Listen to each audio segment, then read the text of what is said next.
Selanjutnya, berikutnya, ini Bapak Ibu sekalian. Coba kita amati gambar pertama dan gambar kedua. Saya kira banyak sama. Sama-sama bahagia. Selain sama-sama bahagia, apa lagi? Sama-sama dalam bebas ya. Pertama dari segi adatnya dulu Bapak Ibu sekalian, apa yang sama? Ada yang sama ya?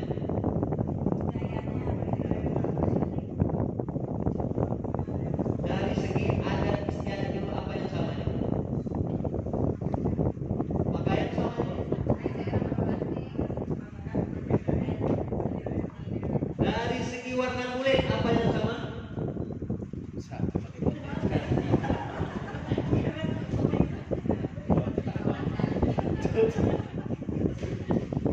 Dari segi bahasa samakah? Siapa yang sama? Nomor satu itu saudara-saudara kita di Papua, ujung timur sekali. Nomor dua itu adalah saudara kita di Aceh, ujung barat sekali.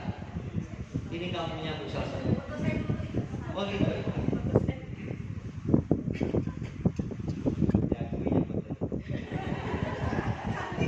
Jadi tak ada yang sama ya. Antara barat dan timur Indonesia ini tak ada yang sama. Ada yang sama. Padahal dari hal-hal yang sepele sekali, dari segi pakaian kita tak ada yang sama. Luar biasa perbedaan, kontradiksinya luar biasa. Selanjutnya, ini apa yang sama kira-kira? Baik dari segi agama, budaya, pakaian, warna kulit dan bahasa apa yang sama? Kalau nomor satu itu dari mana? Bali. Nomor dua, Melayu Riau. Apa yang sama kira-kira? Dari segi agama sama kah? Bahasa? Warna kulit mungkin hampir sama. Tapi kalau agama, budaya itu sangat berbeda sekali. Selanjutnya, Indonesia ini Bapak Ibu sekalian itu terdiri dari lebih dari 17.000 pulau. Itu pulau besar. Belum termasuk Pulau Jambu tempat saya lahir. Belum termasuk Pulau Kurung sebelahan. Belum masuk. Belum masuk Pulau Gerandang. Pulau Payung belum masuk itu. Ini hanya pulau-pulau besar saja. Jumlahnya 17.000 lebih. Bayangkan itu Bapak Ibu sekalian. Tak ada negara yang seunik Indonesia itu. Negara lain itu bisa ditempuh dalam satu hari, hampir satu hari itu dengan kendaraan darat. Apalagi Singapura itu kecil, tengah hari selesai itu. Ini Indonesia 17.000. Kemudian suku bangsanya ada 1.340. Itu suku besar ya. Suku besar kayak Batak, Minang, Jawa, Bugis dan lain-lain. Itu tak masuk. Suku Kampe Pilihan, Kutopang tak masuk. Ini suku besar. Kalau negara-negara lain kayak Timur Tengah itu sukunya apa? Arab. Sukunya Arab. Beda dengan kita. Kemudian bahasa daerah itu ada lebih kurang 540. Satu negara bahasanya 500-an. Waktunya ada 3. Waktu Indonesia Barat, waktu Indonesia Timur, waktu Indonesia Tengah. Uniknya Indonesia kita. Unik Bapak Ibu sekalian. Tak ada negara yang 3 waktunya. Cuma Indonesia ini yang 3 waktu. Kalau HP kita Indonesia Timur langsung berubah otomatis. Balik lagi ke Indonesia Barat langsung berubah secara otomatis. Beda dengan di negara-negara lain. Selanjutnya, Indonesia adalah negara besar. Tidak ada yang memungkiri itu. Baik dari segi luasnya wilayah, baik dari segi kekayaan sumber daya alam, baik dari segi kemajuan suku, bangsa, budaya, apalagi agama. Terus mau apa? Kalau besar mau apa? Diapakan? Nah, Bapak Ibu sekalian, berikut ini kita akan melakukan diskusi. Seperti yang saya sampaikan tadi, saya tidak mau aktif sendiri. Saya minta Bapak Ibu juga bisa aktif bersama-sama untuk memecahkan persoalan yang akan kita jawab berikut ini. Coba. Nah, ini yang perlu kita jawab Bapak Ibu sekalian. Saya ingin bagi kelompok ini berapa ya? Dua sini.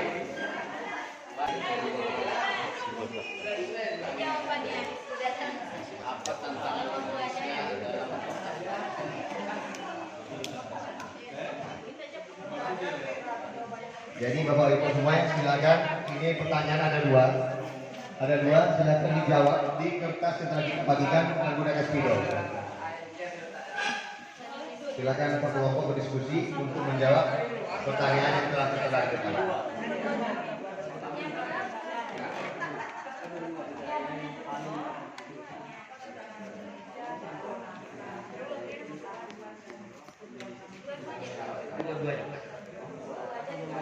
Saya ulangi, dijawab pertanyaan itu kedua-duanya.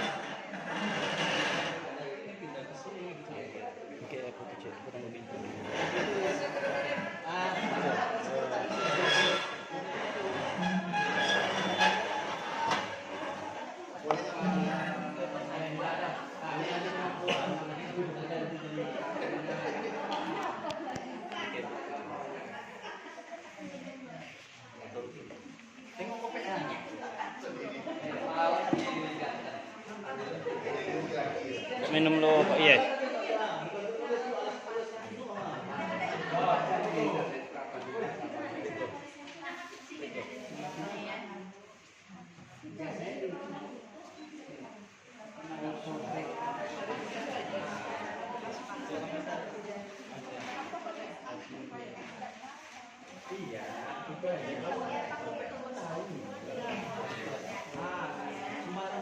Waktunya 10 menit ya Bapak Ibu ya.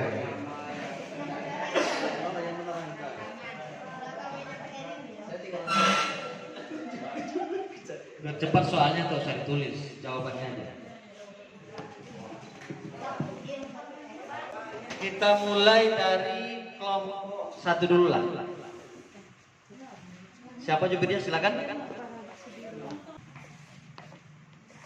Baik, Assalamualaikum warahmatullahi wabarakatuh.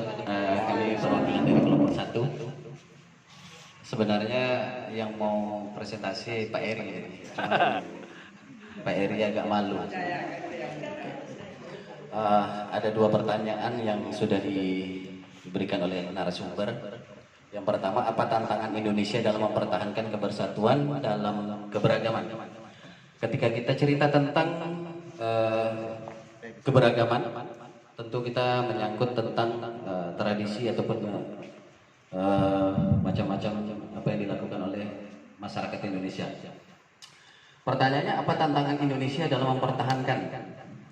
Tentu ada dua tantangan dan ada dua faktor yang memang sangat mempengaruhi bagaimana kita bisa menjaga tentang keberagaman itu sendiri. Yang pertama, ini dari tantangan yang ada di internal atau intern kita. Yang pertama, ini di masyarakat kita sendiri berbeda-beda suku, agama, tradisi, dan kadang-kadang kita mempunyai sikap ataupun egois. Bagaimana kita menganggap adalah kegiatan kita yang paling bagus, kemudian ini suku kami yang paling bagus, tapi tidak kita memahami bagaimana kegiatan atau istiadat suku lain. Ini adalah satu ancaman. Kemudian agama juga mempengaruhi. Kemudian ini paling rentan sekali atau identik sekali adalah perbauran berbeda-beda suku.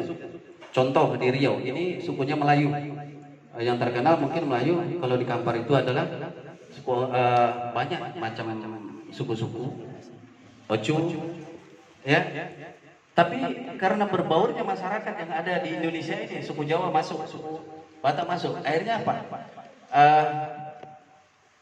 Kegiatan-kegiatan ataupun memang adat istiadat yang ada di Riau ini salah satu contoh. Ini akan memudar, akan menghilang kalau tidak dijaga.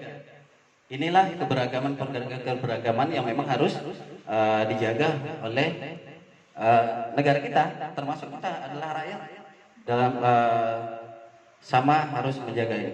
Kemudian eksternal ini adalah yang dipengaruhi oleh budaya-budaya asing, Barat. Salah satu contoh yang paling terkecil adalah kita memberikan nama saja bagi anak kita ketika lahir itu kebarat-baratan. Padahal artinya nggak tahu. Itu salah satu contoh. Ya kalau dulu namanya mungkin ya nama-nama anak-anak Indonesia. Ini seperti di Bali contohnya. Di Bali itu luar biasa kalau masalah keberagaman dan adat istiadatnya. Ya, masuk negara-negara asing atau rakyat-rakyat yang dari barat, mereka tidak mengenakan pakaian atau segala macam. Ini juga sangat mempengaruhi bagaimana Indonesia harus mempertahankan keberagaman ini sendiri. Oke, baik. Kemudian yang kedua, apa peran Kemenak dalam menjaga negara bangsa Indonesia? Kemenak itu adalah kementerian, bagian dari struktural yang ada di Indonesia, termasuk yang di bawah presiden, baru ada kementerian. Apa perannya? Perannya untuk menjaga bangsa Indonesia, salah satunya adalah memberikan bimbingan-bimbingan seperti FGD sekarang, moderasi beragama. Karena tidak semuanya rakyat Indonesia memahami bagaimana cara bernegara yang baik. Karena apa? Sifat ego tadi menyatakan, dari masing-masing kita menyatakan kita yang lebih baik, orang lain tidak baik. Tentu bagaimana cara Kemenak untuk mengatasi ini? Salah satunya memberikan bimbingan dari mulai dari tingkat Kemenak itu sendiri, bahkan sampai ke sekolah-sekolah untuk memberikan bimbingan bagaimana cara bernegara yang baik. Mungkin itu Pak narasumber, lebih dan kurang saya mohon maaf. Wabillahi taufiq wal hidayah. Wassalamualaikum warahmatullahi wabarakatuh. Ada tanggapan dari kelompok lain? Dipersilakan. Cukup. Cukup.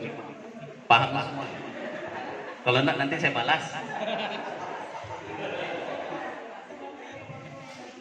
Jangan takut dengan ancaman Pak. Ada tanggapan silakan. Ada? Kalau tak ada kita lanjut kelompok kedua.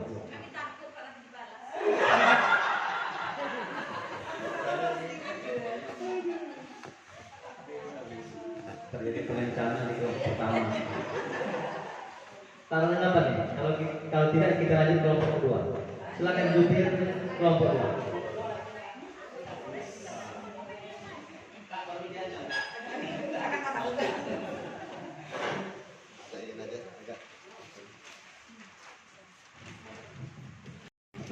Dari jauh tulisannya Pak.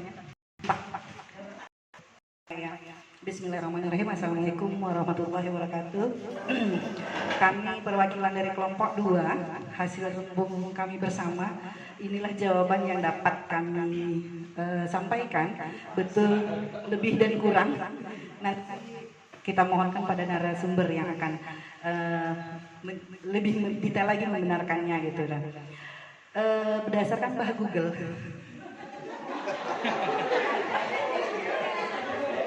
Jujur sekali. Ya, takut dosa Pak. Ya, tantangan Indonesia dalam mempertahankan persatuan dalam keberagaman. Yang pertama itu adalah agama, bahasa, budaya, suku, ras. Ras itu sama dengan suku itu nggak Pak? Ras itu kependekan. Dari ras. Ras itu pertama iya, apa namanya? Rasis. Ras itu ras, atau agama, itu suku. Berarti udah masuk ke sini ya. Kemudian jumlah penduduk yang banyak. Karena keberagaman agama, budaya, suku ini sangat mudah dan cepat menimbulkan konflik, sehingga itu akan mempengaruhi pada persatuan kita dalam keberagaman yang dimiliki oleh Indonesia sebagai tadi 17.000 pulau ya Pak ya. Nah, ada 17.000 pulau dengan jumlah penduduk yang sekarang sekitar berapa ratus juta ya, 200 juta mungkin ya Pak ya. Nah, inilah tantangannya karena semakin banyak agamanya, sekarang 7 Pak. Agama 6. Nah, 6 agama yang masing-masing penganut menganggap agama mereka masing-masing adalah yang paling benar, kemudian budaya, kemudian suku bangsa, nah, sangat mudah menimbulkan konflik, dan itu tentu sangat berpengaruh sekali pada persatuan negara, apalagi nanti kalau udah menyangkut masalah agama. Itu pandangan kami untuk soal nomor 1 Pak. Keberagaman itu mudah memicu konflik. Itu agama, bahasa, budaya, suku, dan jumlah penduduk yang banyak. Nah, untuk nomor 1 mudah-mudahan benar ya Pak. Selanjutnya nomor 2, apa peran Kemenak dalam menjaga negara Indonesia? Peran Kemenak dalam menjaga negara Indonesia. Menurut Mbah Google juga, peran Kemenak itu berkomitmen untuk terus meningkatkan kualitas kerukunan hidup umat beragama. Terus berperang, artinya seperti halnya kita saat sekarang ini adanya pelatihan atau pemberian pelajaran mungkin kepada kita semua dari semua lini untuk memahami keberagaman yang ada, sehingga kita semua punya rasa toleransi sesama untuk hidup beragama dengan tidak berlebihan. Demikian Pak. Oke. Sudah selesai? Ya. Ada tanggapan dari kelompok lain? Pas. Dari kelompok 1 karena sudah tidak di bawah ancaman lagi.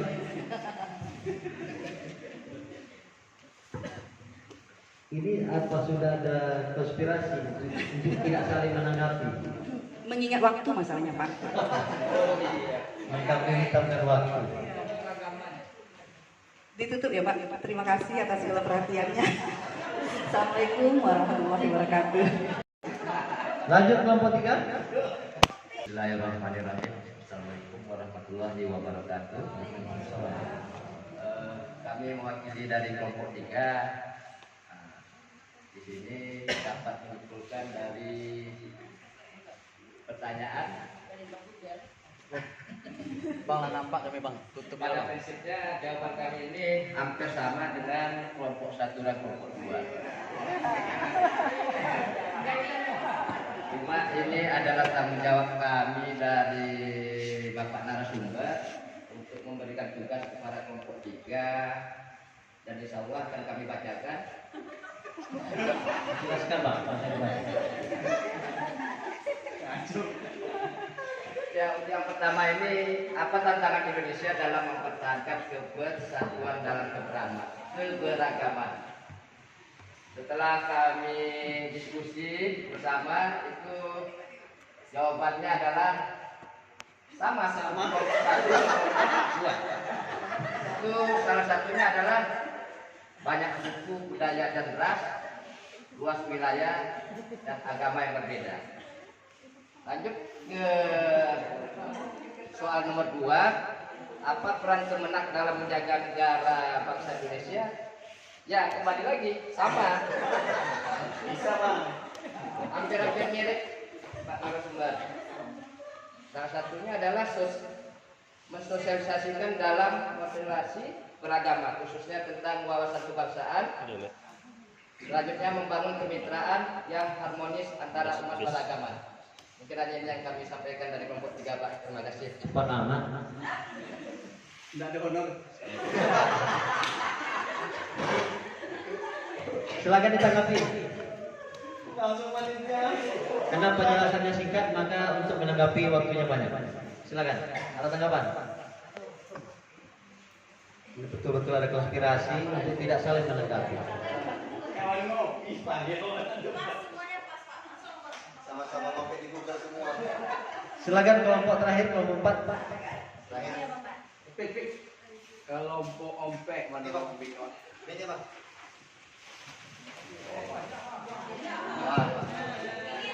Bismillahirrahmanirrahim. Assalamualaikum warahmatullahi wabarakatuh. Saya mewakili kelompok 4. Apa? Satu, agama resmi kita mungkin 67 ya. Dan ada kemungkinan bertambah. Karena Indonesia itu indah. Indonesia kaya. Orang datang ke Indonesia. Bisa bertambah. Yang besar kemungkinan kepercayaan kepada Tuhan Yang Maha Esa. Itu sudah mulai diarahkan di situ. Jadi agama mungkin nama, terutama yang tadi. Kedua, suku, budaya, agama, ras. Betul. Orang, iya betul sekali. Orang Batak kan beda ya. Orang Minang beda, orang Sunda beda. Kalau masing-masing mencari kelemahan, itu akan menyebabkan Indonesia menyatu. Bahasa daerah itu banyak dan itu bisa menyebabkan konflik. Ada bahasa kosakata tertentu. Ingat nggak film Naga Bonar? Ingat ya? Ingat film Naga Bonar? Fatal salah. Bujang, tanya sama orang Batak bujang artinya. Carut. Terbikin film kan?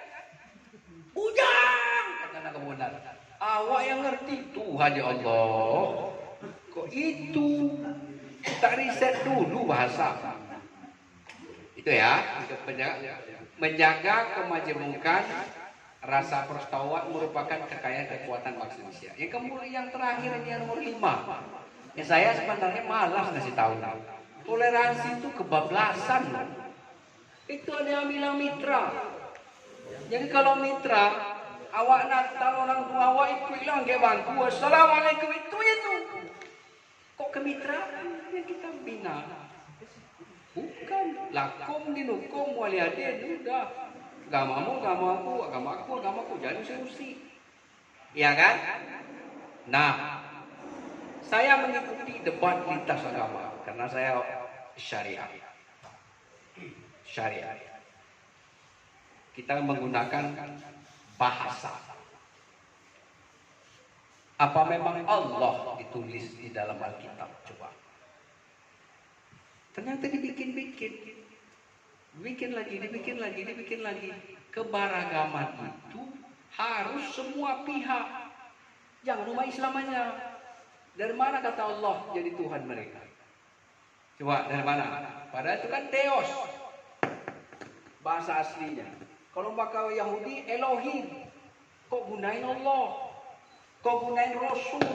Kok gunain Nabi? Nah jadi keberagaman itu kita jaga dari semua lini. Jangan umat Islam aja tuh. Itu menurut saya. Oke? Kemudian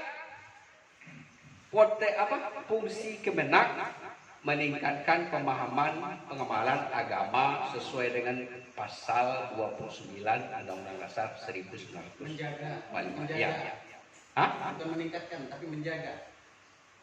Peran Kemenak dalam menjaga, bukan meningkatkan. Bukan meningkatkan ya? Bukan, salah. Apa peran Kemenak dalam menjaga negara bangsa Indonesia? Iya. Tingkatkan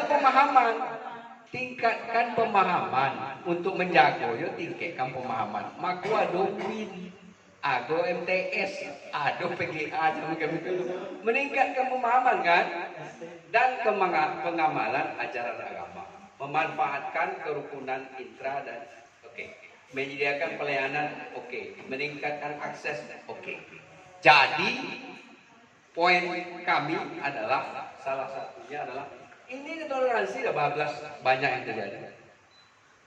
terjadi.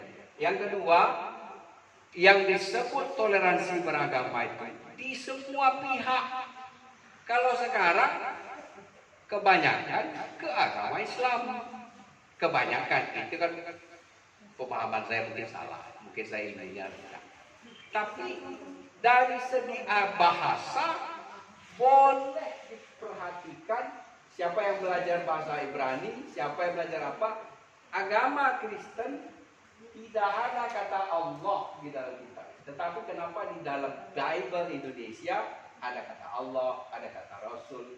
Padahal kalau yang berbahasa Inggris, Tuhan Bapa yang di surga.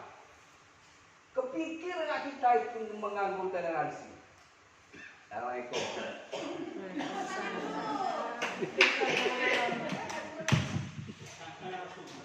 Ini mantap untuk buat dikonfirmasi.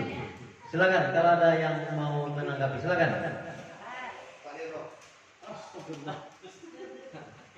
Itu panitia lah sekali nanggapin. Nah, bagi kue itu.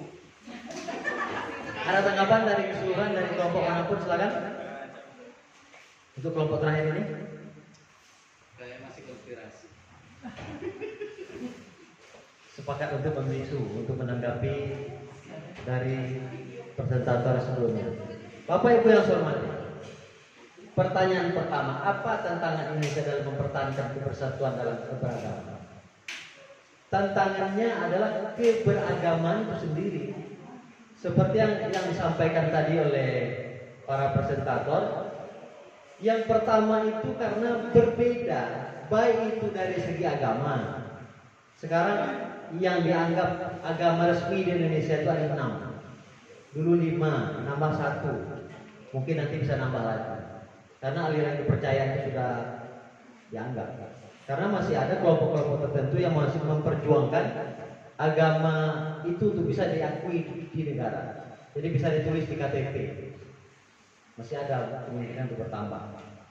Itu potensi besar Bapak Ibu sekalian. Agama ini sebenarnya adalah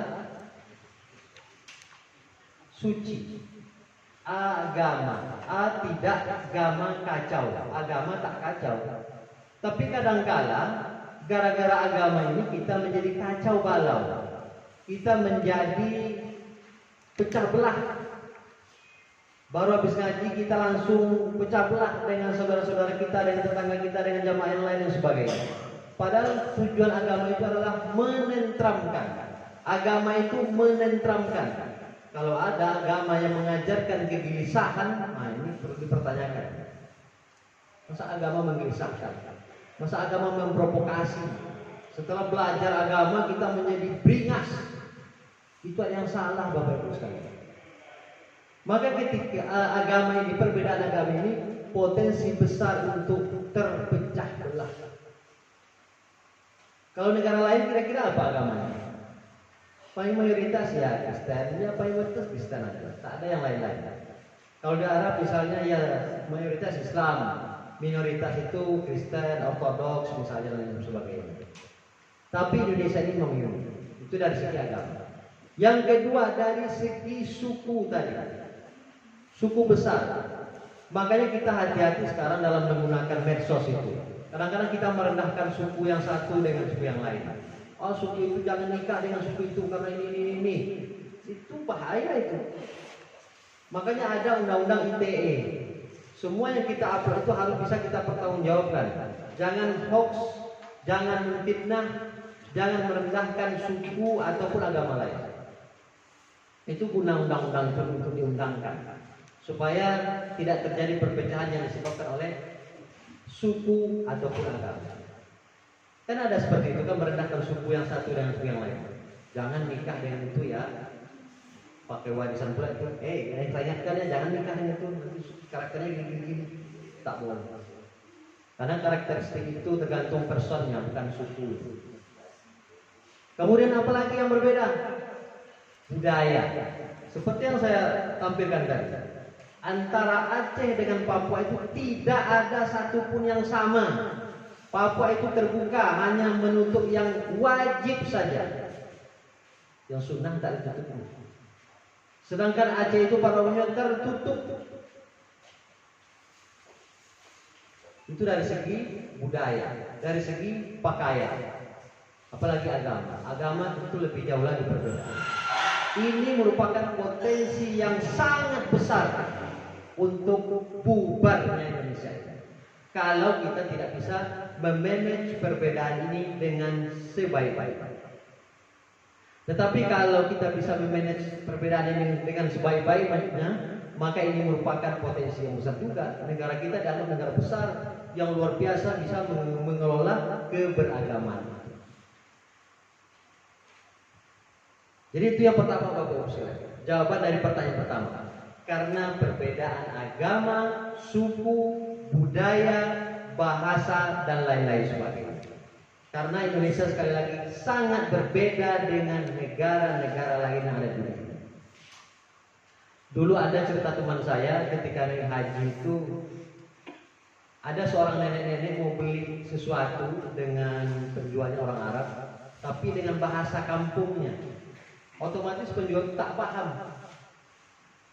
Maka dipanggillah teman saya ini oleh si penjual tadi, tolong terjemahkan ini apa katanya, ini kan satu daerah. Ditanya oleh teman saya, nenek mau apa? Nenek ini jauh dengan bahasa daerahnya Makassar. Teman saya tak paham pula. Terus orang Arabnya heran, kenapa tak paham, kan kamu sama-sama satu negara? Dijelaskan teman saya, negara kami itu luas, bahasanya lebih dari 500. Jadi tidak semua orang Indonesia itu paham bahasa daerah satu dengan yang lain. Beda dengan bahasa Arab. Bahasa Arab itu bedanya paling fusha dan amiyah saja. Tetapi kalau diksinya itu hampir sama. Nah itu keunikan Indonesia ini Bapak Ibu sekalian. Itu jawaban yang pertama. Yang kedua, apa peran Kemenak kira-kira? Kita ini kan tentaranya Kemenak.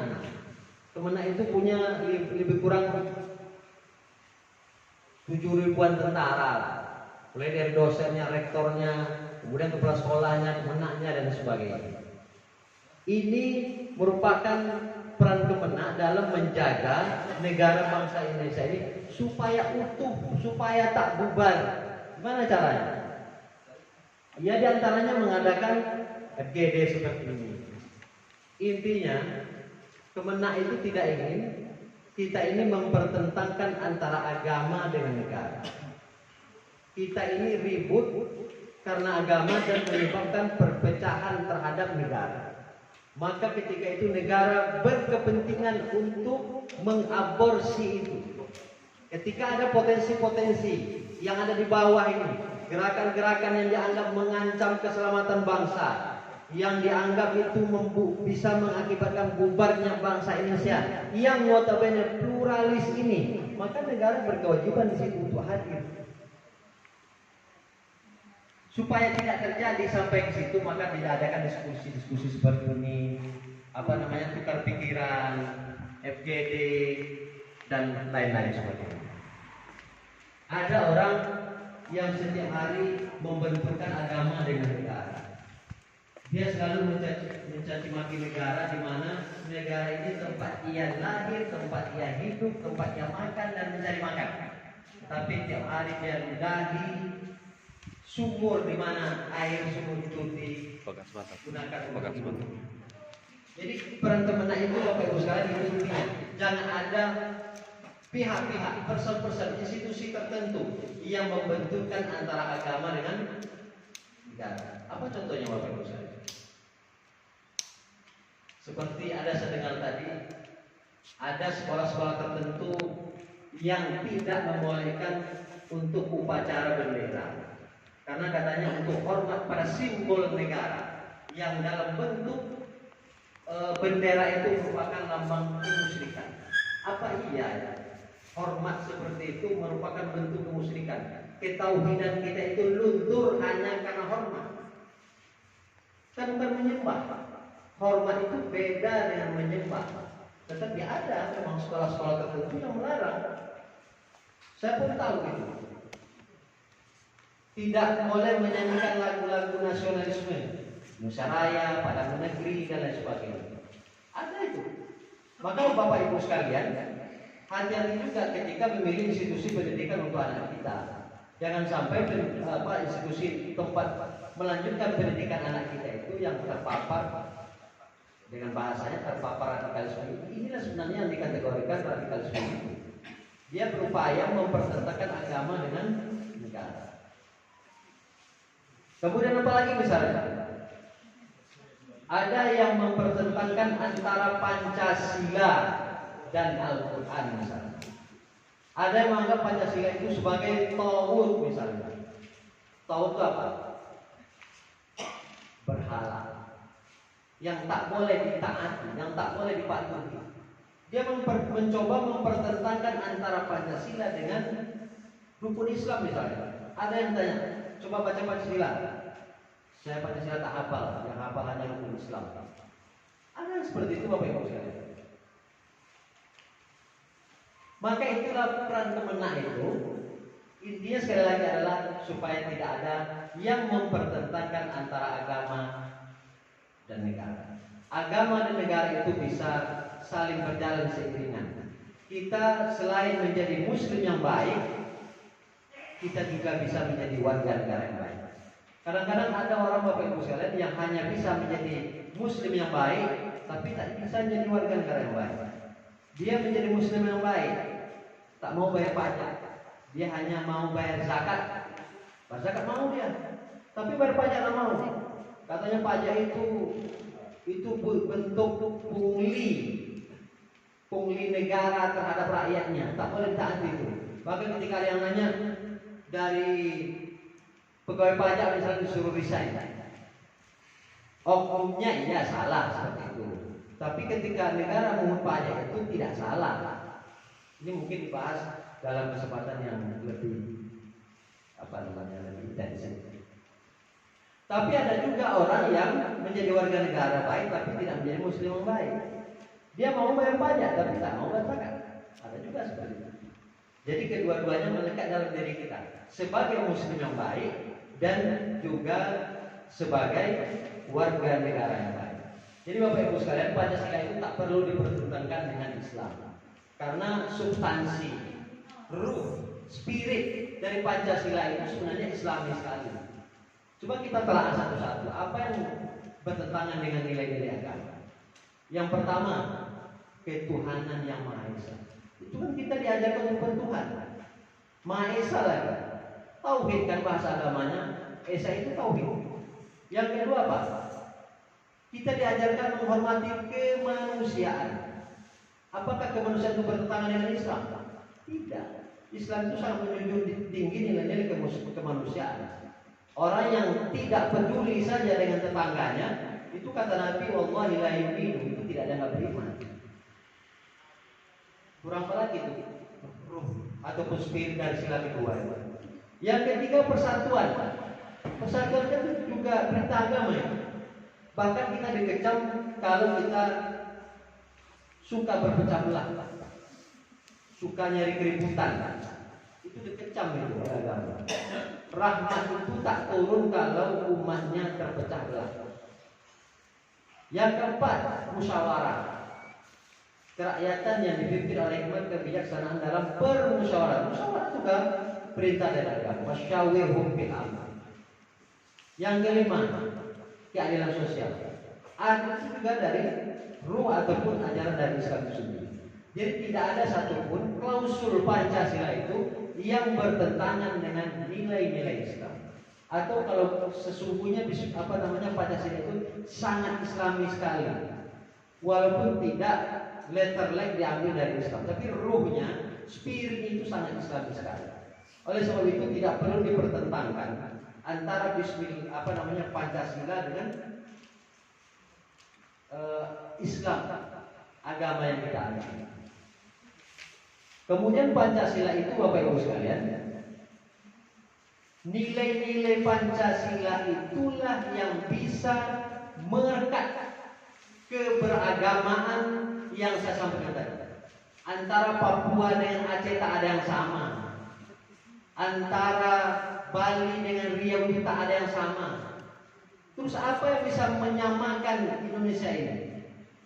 Harus ada nilai-nilai yang dianut, nilai-nilai universal yang dianut. Nilai-nilai universal itu adalah nilai-nilai yang disepakati oleh semua agama. Tak ada satu agama pun yang tidak sepakat dengan nilai itu. Apa itu? Pancasila.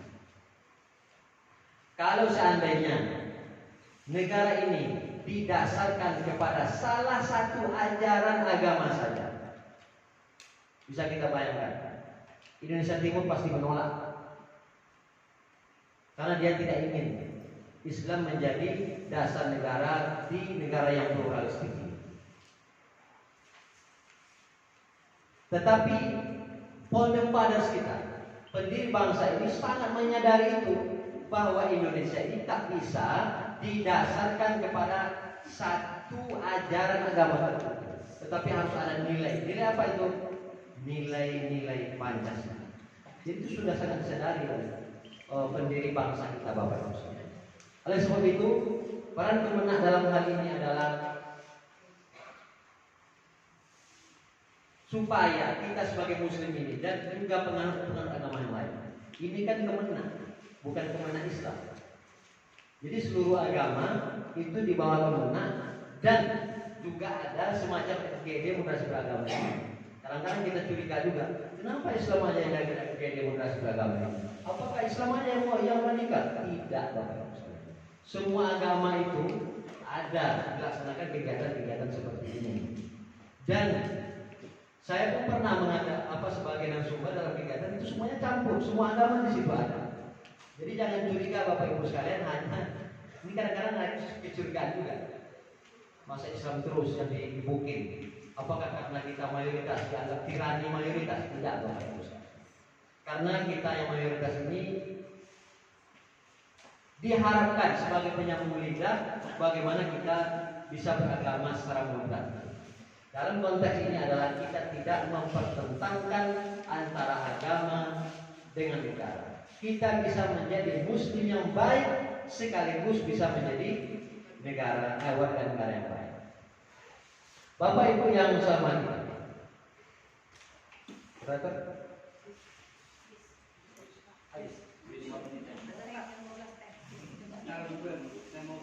oh ya, silakan. Terima kasih.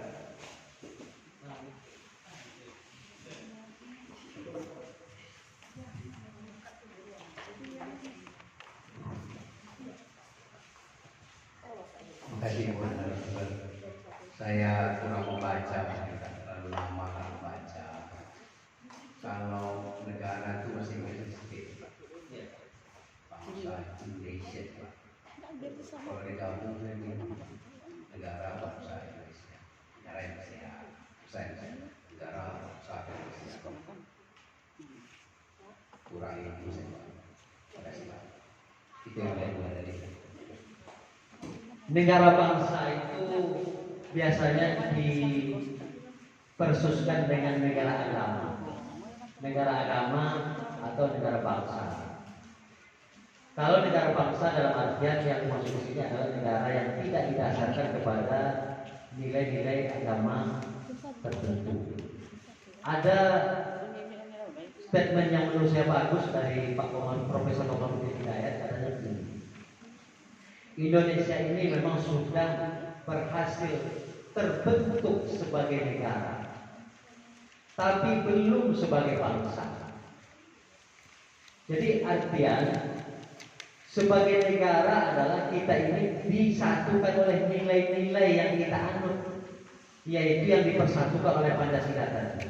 Karena tidak ada satupun nilai-nilai yang bisa mempersatukan kita kecuali Pancasila. Karena memang realitasnya kita berbeda. Tapi belum membentuk sebagai bangsa. Bangsa itu kan, kalau bahasa apa? Bonso, Sabanso, apa sekali. Begitulah kira-kira Bapak Ibu. Bangsa itu ya satu komunitas yang sama. Bangsa Arab misalnya, bangsanya apa? Arab. Sukunya apa? Arab. Tapi kalau kita berbeda. Nah, tapi walaupun demikian, kita disebut juga dengan bangsa Indonesia. Tapi sebenarnya nilai-nilai itu belum berhasil membentuk Indonesia itu sebagai sebuah bangsa, baru berhasil sebagai negara. Namanya sebut kemudian dikenal dengan negara bangsa. Negara bangsa dalam artian negara yang dasarnya tidak berasal dari ataupun diambil dari salah satu agama-agama. Betul itu Pak, itu berbeda memang. Kalau terminologinya nation dan state. Ada tambahan yang lain silakan.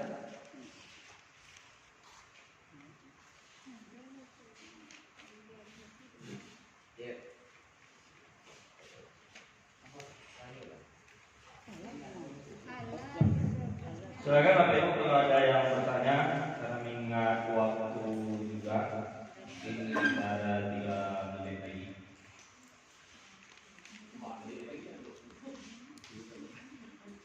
Ini ada komentar dari tokoh bangsa kita tentang Pancasila ini, Bapak Ibu sekalian.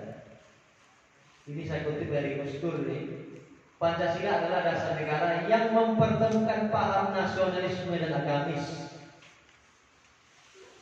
sehingga tidak ada tempat bagi negara yang ingin memecah belah persatuan dan kesatuan kita selama kita masih menerima Pancasila sebagai dasar negara. Kemudian juga beliau menyampaikan Pancasila bukan agama, tidak bertentangan dengan agama, dan tidak digunakan untuk menggantikan kedudukan agama. Nah kemudian ini juga ada dulu, ini ramai ini ya di medsos itu ada pertanyaan, Anda pilih Al-Quran apa Pancasila? Ramai dulu kan? Itu sempat juga dipertanyakan kepada, kalau tidak salah itu calon-calon penyidik KPK itu pernah dipertanyakan. Tapi orang bingung. Pertanyaan ini sebenarnya adalah pertanyaan kelompok-kelompok ekstremis yang diajukan ke orang lain. Kemudian pertanyaan itu diulang lagi oleh tim pembuat soal di KPK itu, termasuk juga mungkin P3K ada juga seperti itu. Itu pertanyaan mereka dalam tanda kutip sebenarnya diambil lagi oleh tim pembuat soal ini. Padahal seperti yang saya sampaikan tadi, tidak perlu dipertentangkan antara Al-Quran dan Pancasila itu. Karena Pancasila itu sangat islami sekali. Substansinya, ruhnya, spiritnya itu sangat Qurani sekali. Maka tidak perlu dipertentangkan.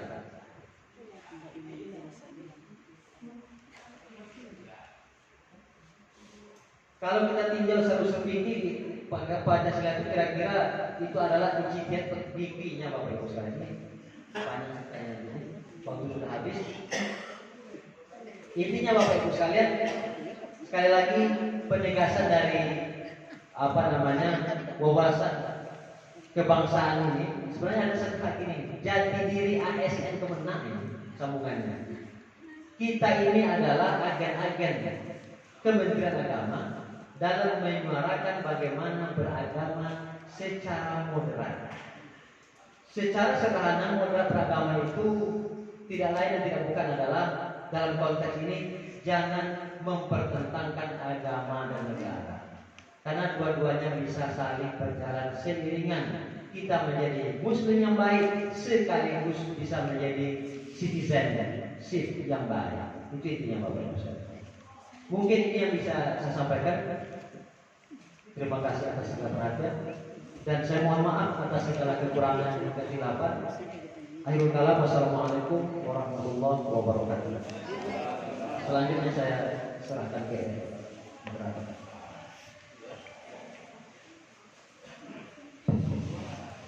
Terima kasih banyak kita ucapkan kepada Ahmad Masari yang telah menyampaikan materi wawasan kebangsaan kepada kita. Mudah-mudahan dengan penyampaian materi pemahaman kita terhadap wawasan kebangsaan ini benar-benar bertambah, dan mudah-mudahan nanti ketika ada permasalahan di belakang hari kita tidak lagi memiliki pemikiran atau pemahaman yang penting. Oke, kita kasih aplaus untuk pemahaman kita. Dengan berakhirnya materi yang kedua tadi, maka berakhir pula sesi ini. Dan saya selaku moderator mohon maaf kalau terdapat hilaf dan salah. Dan sebelum ditutup kami persilakan kepada narasumber untuk mengambil tempat pembagian cenderamata, pemberian cenderamata dari Bapak Presiden.